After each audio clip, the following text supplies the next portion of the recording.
प्यारे विद्यार्थियों, कैसे हो आप? आशा करता हूँ आप बहुत अच्छे होंगे। आइए हम आज का हमारा अध्याय प्रारंभ करते हैं। हमारे अध्याय का नाम है अति लोभो न कर्तव्य, अर्थात अत्यधिक लालच नहीं करना चाहिए।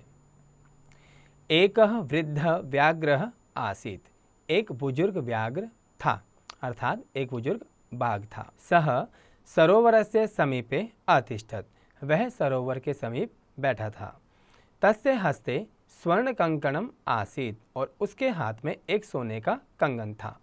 स यह कश्चित् पथिकः तेन मार्गेण गच्छति स्म, व्याघ्रः तं पथिकं स्वर्ण कंकणं दर्शयति स्म। यह कश्चित् पथिकः तेन मार्गेण गच्छति स्म व्याघ्रः तं पथिक स्वर्ण कंकणं दर्शयति स्म, अर्थात जो कोई पथिक उस रास्ते से जाता, व्याघ्र उसे सोने का कंगन दिखाता था। व्याघ्रः कथयति स्म, व्याघ्र कहता था, आगत्य स्वर्ण कंकणम गृहाण, आओ और सोने का कंगन ले लो।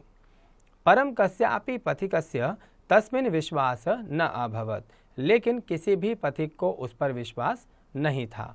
सर्वे अचिंतयन् यत् व्याघ्रः हिंसकः भवति, सभी सोचते थे कि व्याघ्र जो है हिंसक होता है। अतएव विश्वासः योग्यः न अस्ति, इसीलिए वह विश्वास के योग्य नहीं है। एवं चिंतयित्वा पथिकाः ततः अधावन्, और यही सोचकर सभी पथिक वहाँ से दौड़ जाते थे, अर्थात चले जाते थे। सायंकाले एकः विप्रः तत्र आगच्छत्, शाम के समय एक विप्र वहाँ आया। सह लोभी आसीत्, और वह लालची था। सह व्याघ्रम पृच्छति, वह बाघ से पूछता है, कुत्र अस्ति तव कंकणम, तुम्हारा कंकन कहाँ है? व्याघ्रः कंकणम दर्शयति, पुनः व्याघ्रः पथिकम संबोधयति, फिर से बाघ पथिक को संबोधित करता है, हे विप्रः, हे ब्राह्मण, अधुना अहम धार्मिकः दानशीलः च अस्मि, मैं इस समय धार्मिक हूँ और दानशील अर्थात सबको दान देने वाला हूँ। हिंसायाः मम विश्वासः न अस्ति, हिंसा में मेरा कोई विश्वास नहीं है, ऐसा बाघ कह रहा है।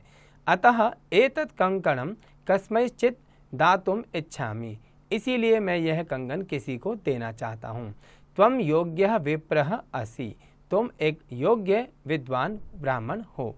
अतः अस्मिन् सरोवरे स्नानं कृत्वा एतत् कंकणं गृहाण, इसीलिए इस सरोवर में स्नान करके यह कंगन ले लो।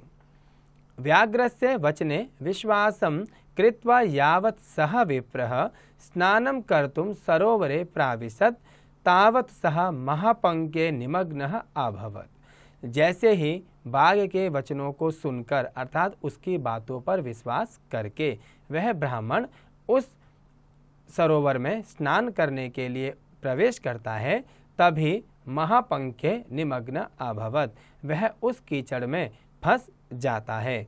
महापंके निमग्न अर्थात उस कीचड़ में डूबा हुआ सना हुआ पथिकम दृष्ट्वा, पथिक को देखकर व्याघ्रः शनैः शनैः तत्र आगच्छत् पथिकम च आभक्षयत्, वह उस ब्राह्मण को उस कीचड़ में फंसा हुआ देखकर धीरे धीरे उसके पास आता है और उसे खा जाता है।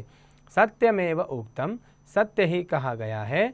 अति लोभो न कर्तव्य, अर्थात अत्यधिक लालच नहीं करना चाहिए, क्योंकि कीचड़ में फंसा हुआ वह बाघ अत्यधिक बुजुर्ग था, या फिर आप यह कह सकते हैं कि वह बहुत चालाक था, जिसने अपनी बातों में अपने लालच में सामने वाले विद्वान व्यक्ति को ब्राह्मण को फंसाया और उसे अपना भोजन बना लिया।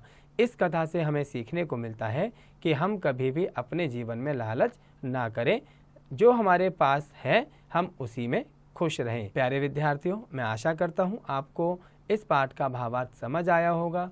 आप भी अपने स्तर पर इस पाठ का भावार्थ जरूर कीजिएगा।